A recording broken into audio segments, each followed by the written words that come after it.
Standing between everyone and cocktails, I guess, starts to clear the room out, but all good. Great to see everyone. Yes, thank you. Thank you for that introduction, Renee. It is actually Audacy. I know it looks like Audacity, but that's my fault. I'll just don't worry about it. All good. So Kristin, it's nice to be here with you today and chat. Great to be here with you. Yes. As Renee mentioned, the title of our session, you guys over there are missing it. They can hear. They can hear. They can hear. Is making marketing that matters. So, as we were chatting a little bit earlier this week, we talked about how difficult that is because there are so many different things that matter to different types of consumers. But why don't you tell us what that means to you and why making marketing that matters is so important today for brands to get right? Sure. And as we think about marketing that matters at Verizon and anywhere, really, it's about what matters to the brand, but also what matters to the customer. And we need to make sure that we're keeping both in mind. And as we think about what matters to the brand, for us at Verizon, responsible business is core to what we do. It's part of our strategy. When you think about our equities, it's trust and innovation, and that really guides all of the work that we do. All the products that we create, the services that we create are all really rooted in trust and innovation. And one of the most important outputs of that is the work that we do in responsible business, which we've been doing for many years. And that is work that matters. And the marketing of that work is what matters. So let me talk to you a little bit about what we do, and then I want to show you guys a video, because any marketing presentation, of course, is going to show some sort of video. At Verizon, we've been really focused on three key pillars of our responsible business narrative. It's around digital inclusion, around climate protection, and human prosperity. And in digital inclusion, it's really about how do we bridge the digital divide about those who have access to technology and those who don't. And 10 years ago, we created a program called Verizon Innovative Learning. And that's where we bring technology and hardware, connectivity, and curriculum to schools, to middle schools that don't have access to technology. And to see the growth of the students that go through that program and the opportunity that creates, that is what matters. And I want to show you guys a video of some of the marketing that we do to tell that story. And we don't like to think about it as marketing, but we think about it as storytelling, because this is what really matters to us. And as we think about how we create the technology that can have an impact on these students, I would like to show that, and then we can talk a little bit about what matters to our customers as well.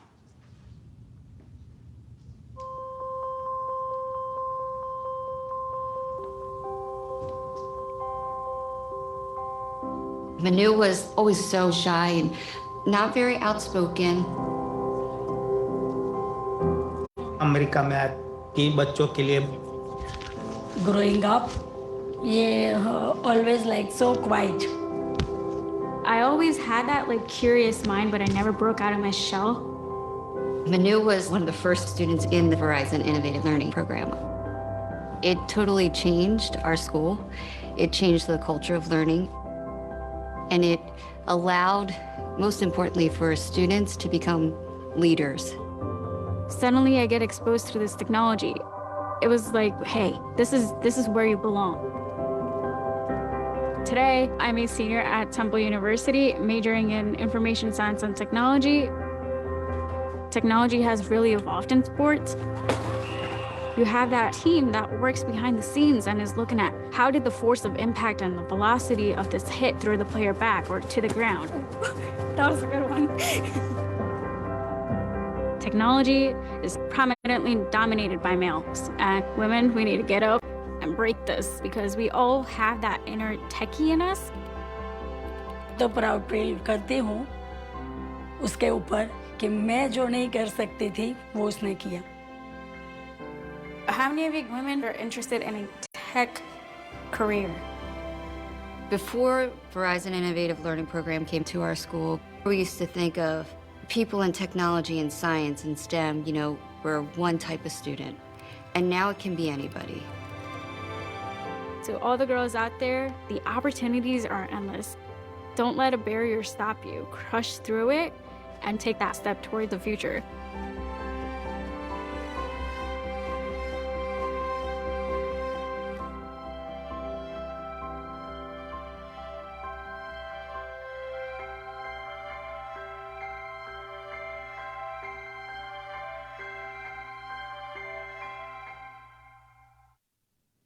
Wow. Thank you. And this is just one of, as you saw in the video, so many stories. When you think about the impact that technology can make, the impact of connectivity, and the impact of someone who cares. And in this program, we don't only just send connectivity or technology, we are in there side by side with teachers in middle school to build the curriculum so that they learn how to use technology so that they can bring these kids forward. And McHugh is incredible, and there's so many great stories of how we have created impact and how that matters. So as I think about marketing that matters, what matters to brands, and as you can see, this matters deeply to us as we think about the networks that we create and how we can create opportunity. But also as we think about marketing that matters, it's what matters to our customers from a day-to-day basis. How do we make sure that we're connecting with them in ways that are relevant to their everyday? And we need to create things that matter, whether that is about they care about the new device that they want to get, or they care about a plan that meets their needs.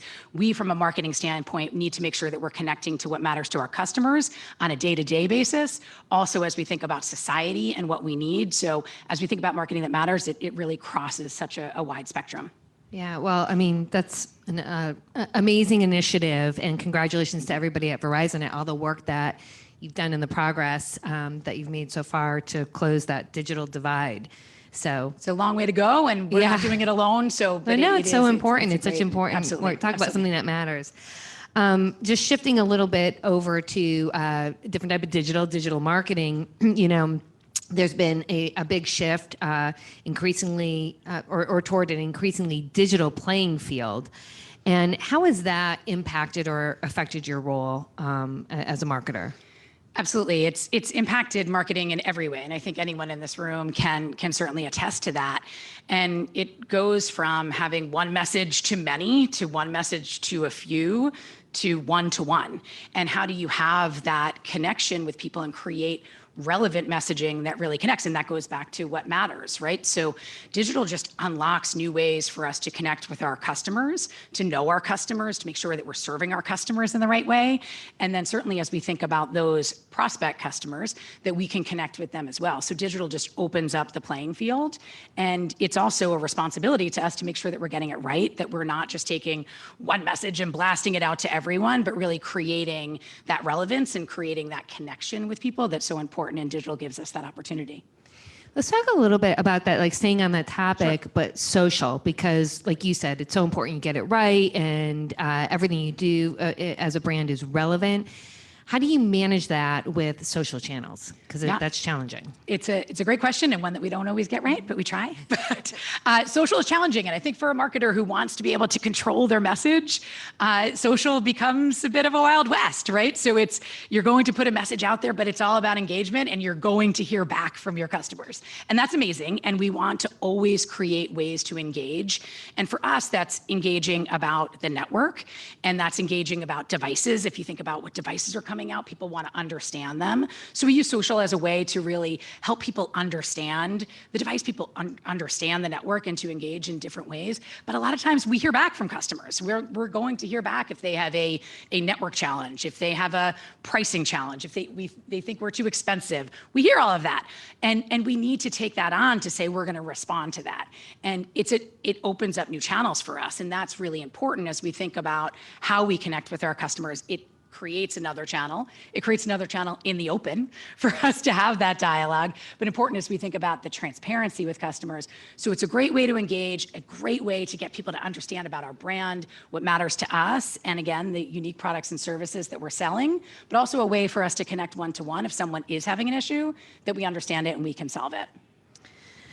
So, let's talk a little bit about, your role in marketing activation, right? And the activation in the space of creating tangible and personalized experiences. So, you're right. There's like the digital marketing and the social channels, and that's out in the open. But then there's more tangible and experiences that Verizon pulls together. Sure. Why is that so important to the brand and for the customer? It's so important as you think about the Verizon network. It's not something that people see every day, right? So you see the device, and we talk about all the time. A lot of the credit goes to the phone.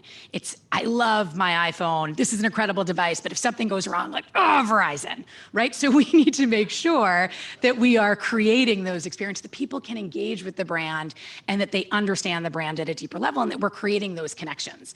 And that's what's really important. And we can create personalized, again, experiences as we talked about, but also we have an ability to use our technology to create amazing ways to engage with our customers in ways that we haven't done before. And a good example that comes to mind is Super Bowl 55. And we always do an incredible experiential play at Super Bowl. And when people can't go to Super Bowl, we said, how do we bring it to the fans? How do we bring that to customers? And we partnered with Fortnite to create an experience. And that was something we hadn't done before. And again, unlocking what you're doing with the NFL, partnering with the NFL and Fortnite to create an experience where people could really experience what it's like to be on the ground at Super Bowl. And they could go to concerts, and they could engage with the teams and with players and have this amazing experience, all that was created by our network. So it was a way for us to show how the network was necessary and how building 5G in the stadiums was necessary to build this experience and to create this amazing immersive experiences for customers in ways that hadn't been done before. So that's a way for Verizon to, again, bring partnerships together that are unexpected, and also for ways to engage with customers in ways that they may not expect from Verizon, but also ways that show the power of the network. Yeah, well, I can, you talked about your phone and just coming downstairs. I'm actually leaving my phone here, which is just giving me anxiety, that having it on me. But, you talk about that activation and 5G, and, part of this is to, talk about how you're bringing that to life. But, as I said to you earlier in this week when we were talking, let's talk a little bit about 5G, because it's something I, as a consumer, have been hearing about for years. I feel like there's going to be this seismic shift that happens where 5G just hits us and everything changes. And I really haven't seen that yet. And you shared some things with me that, things are happening, but you don't even know. So can you kind of speak a little bit to that? And then is there going to be some shift where all of a sudden it's going to kind of change our experience in a bigger way? Sure. And we love talking about 5G, and I'm sure everyone's tired of hearing about 5G, but we're not going to stop talking about it because it is critically important, and it is going to be that one day everyone's going to be like, no, I get it. I understand the power of 5G. And it's critically important. And as you think about some of the ways now, the deployment takes a long time, and I'm not going to get into all of the technicalities of it, but we could spend some time on it. But if you think about the use cases, right now we talk about speed. It can be 10 times faster. We have customers saying, okay, my phone's pretty fast. How much faster is that going to get? But if you think about the latency and you think about use cases, I'm sorry, I'm going into technical terms again. But if you think about the B2B experiences and what that's creating on the business side that has you think about what I just talked about for Fortnite, we created that with 5G. We wouldn't have been able to do that without 5G. The experience the customer feels is, this is an awesome thing in Fortnite that Verizon created, great. Not knowing the back end needed that. Another example is what we just did this year with Super Bowl, which is using 5G ultra wideband to create a second screen experience during the halftime show. So when Dr. Dre, the full halftime show, we created an experience that you could watch on your device and see a full behind the scenes and watch different camera angles. That's something that wouldn't have been possible because of latency and because of just the timing of the network before 5G existed. So things that we're building that the output, people may say, no, but I saw that on my 4G phone. I saw that on Wi-Fi. Why do we need 5G? But we need it in order to create. Another example, and again, I'll use stadiums because it's one that we talked a little bit about, of for a long time, and sometimes some people experience it if you're not on Verizon, but in different stadiums and arenas, you're at an event, and what is the point of being at an event if you can't post about it? You can't stream the event. You can't show everyone that you're there. You might as well not go, right? So, but for us, you can't do that in a stadium. So that's why it was so important for us to wire 5G ultra wideband in all of our NFL stadiums, in all of arenas, so that people could have that experience, not just so they can post things, but also making sure that they can have that network experience. So they're not saying, Verizon, when they're in these stadiums. So any densely populated areas is somewhere where you'll really see that 5G has helped. But you might not see it right away, right? So it was like, oh yeah, yeah, I had that problem, but now I don't have that problem anymore. So people kind of forget the problems pretty quickly, but that's just a good example to say what 5G is helping. Another example that I'll use is in 4G, right? So people didn't really see the difference of 3G and 4G until Uber, right? So you think about Uber. Uber could never have existed without 4G. You wouldn't be able to track the car. You wouldn't be able to understand where your Uber was. It needed that type of network. So it's the killer apps. It's the applications that people can say, oh, wow, I can see what 5G will enable. So that is, and those are the killer apps that are being built every day. That's the B2B experiences that are being built every day. But the everyday experience is really about continuing to build the reliability of our network and making sure that people have the greatest network experience, whether in a densely populated area, in a stadium, getting the speed that they need. And that's what's critically important to us and why we continue to build it and why we'll continue to talk about it. No, it is critically important. And I don't think, I know I don't really think about that when I'm ordering an Uber and think, wow, I couldn't do this before 4G. The dots don't connect there. But I have experience not being able to communicate while I'm in a stadium, and that is very frustrating. Exactly. So thank you for fixing that problem. You got it. How about consumer trust and authenticity? Like, how does that play a role, or what role does that play in your marketing strategy? It's critically important. And as I said, as we think about trust and innovation, those are the equities that really form everything that we do. But we need to be authentic as a brand, and we need to show up as Verizon. And sometimes we try to show up in ways that maybe are slightly inauthentic, and we get called out on that pretty quickly, or we know it's just not right for the brand or who we are as a brand. But as we think about trust and authenticity, that's why so much of our work is real customers and real customer experiences that they have on the network. And that could be about their GPS and how the GPS was able to get them out of a place. And you think about what the network enables, but also when someone needs to get in touch with their child, or when there is a crisis and you need to make sure that you're connecting with your loved ones, or like on my way here, I was able to FaceTime with my daughter, right? So it's about that authenticity, the trust of the network, that you're going to be able to make those really meaningful connections. The other piece for us is about our engineers. And that's why we often showcase our engineers and the lengths they go to build our network, which is critically important too, because they don't just rest at, okay, I put up this cell tower, but really testing the network to make sure that our customers can have that experience. Because that's what people trust us with. They trust us that you'll be able to make those connections. You trust us that your GPS is going to be able to work to get you out of the city, to get you home, and you're not going to have any dropped coverage, and that you're going to be able to make the connections that you need to. So our network team is constantly focused on how do we build that trust in the network? And then for us, from a marketing standpoint, how do we showcase that? The lengths that we go, the commitment that we have to making the best experience for our customers, whether, again, that's showing our engineers, showing our customers, but really being authentic from a brand perspective so that people understand who we are, why we're doing what we're doing to continue to build that trust. I'd say one other piece on this, which is, obviously we talked about responsible business and the work that we do with our network with trust, but it's also in our everyday interactions. And if we are going to have a trusted relationship with our customers, we need to make sure it's through everything that we do. So if we have a promotion that says it's buy one, get one free, and you go to the store and that's not the experience you're having because you need to do X, Y, and Z in order to get that, that's going to break trust. So critically important that we build trust through every single touch point, and that we're building that authentic relationship through our customer experience, through all of our channels, and through all of our marketing.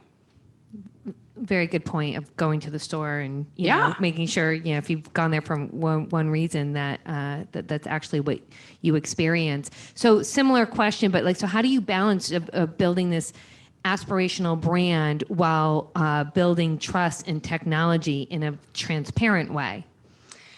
It is important that we're always transparent about the network, and we continue to be. And when we don't get something right, we want to make sure that we're transparent to the customers about it. And I'll give an example for Fios.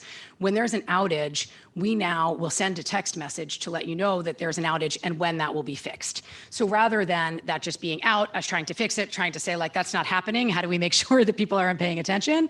How do we make sure we're really transparent? So the transparency is key when you think about building that trusted relationship. leadership, because when people know it and understand it and know that something might have gone wrong, understanding that you're working on it, that you have their best interest in mind is critically important. So again, that's from a customer experience standpoint, but also when we think about it from a marketing standpoint, it's how do we continue to build those connections? How do we make sure that we are showing up as an aspirational brand, but also one that someone can trust and someone believes in, because we're such a part of people's lives and their everyday lives. And that's why it's critically important. So we want to make sure that we continue to be an aspirational brand, but one that's attainable, that's accessible, that people want to be a part of, and that we continue to deliver and we continue to out-deliver for our customers. Yeah, and it's true. I mean, as a brand, I mean, it's such a lifeline. It is. You know, to everything that you're doing today. So that kind of wraps our official questions, but I have one more for you, and then we can turn it over to the audience for any questions. So, you know, as I said, work for Audacy. We are a multi-platform audio company.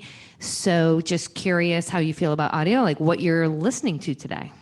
Music or your podcasts? I am all the things. So podcasts for sure.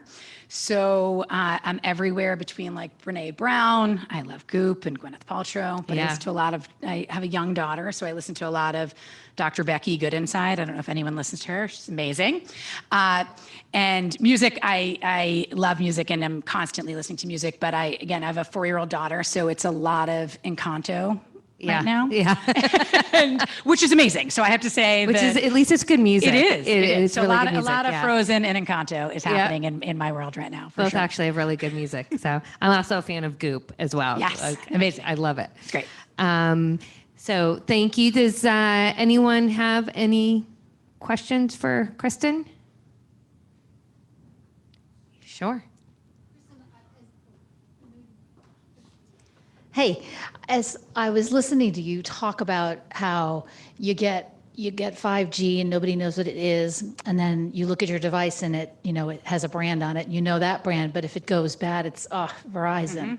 I was thinking about how beautifully the company showed up during COVID. Yes. And it struck me that there's a reason for that, right? That this is, when it matters, you need Verizon is kind of the takeaway. And I want you to talk, if you don't mind, about the amazing work you did with the Pay It Forward Live. Sure. Because one of my best memories from COVID is sitting in my office watching Dave Matthews.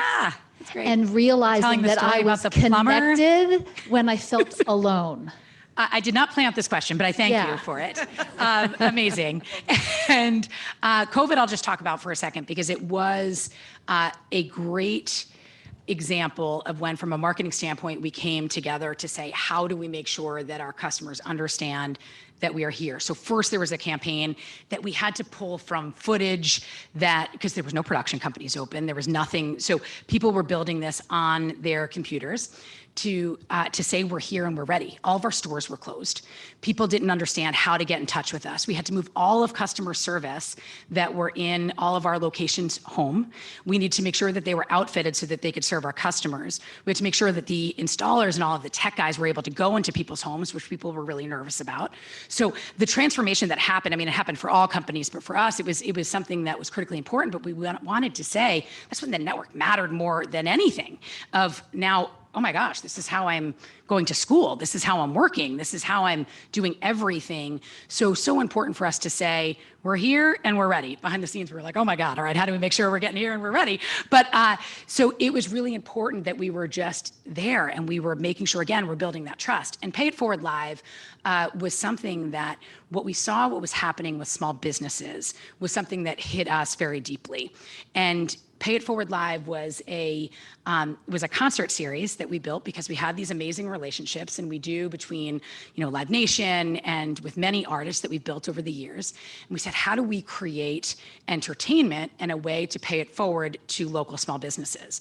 So what we did, and Dave Matthews was the first one, and he was talking about his plumber who was a wizard, and I'm like, what is happening with Dave Matthews? But he was amazing. He was amazing. But we had people, so he was by himself. He set up his computer. It was our network. So we're terrified, right? So we're making sure that the connection is working and that we're able to broadcast this. So we broadcast it. We worked with our partners with Twitter and Facebook. And then we also ran it on Fios, Yes, yes. And it was a great way for us to create that engagement. People weren't able to go to live music. People weren't able to see things live and didn't have that connection. And so we had Dave Matthews, we had Alicia Keys. So every Tuesday and Thursday night, we either had gaming, which was people literally, so partnering with Twitch to do a live gaming experience where people could engage, and also this live concert series. And what we did is we had people, all of the artists talk about their favorite small businesses, and we just encouraged people to buy gift cards, to get out to really promote and to support local small businesses.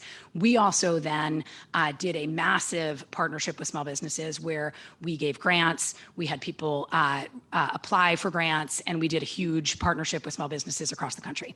So that was, for COVID, so important for us in so many different ways. Again, the connectivity, but also the support of local businesses, but also about that engagement and making sure that we were giving people some fun and levity in a time that was certainly challenging. So thank you for that. That was a great question. Anybody else? Any questions? I'm getting the no, you're out of time. We need to go have cocktails. It's fair.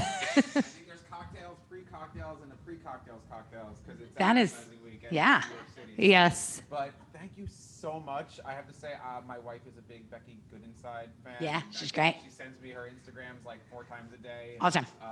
Yeah, they're fantastic. But this is wonderful. Thank you. Thank you so much.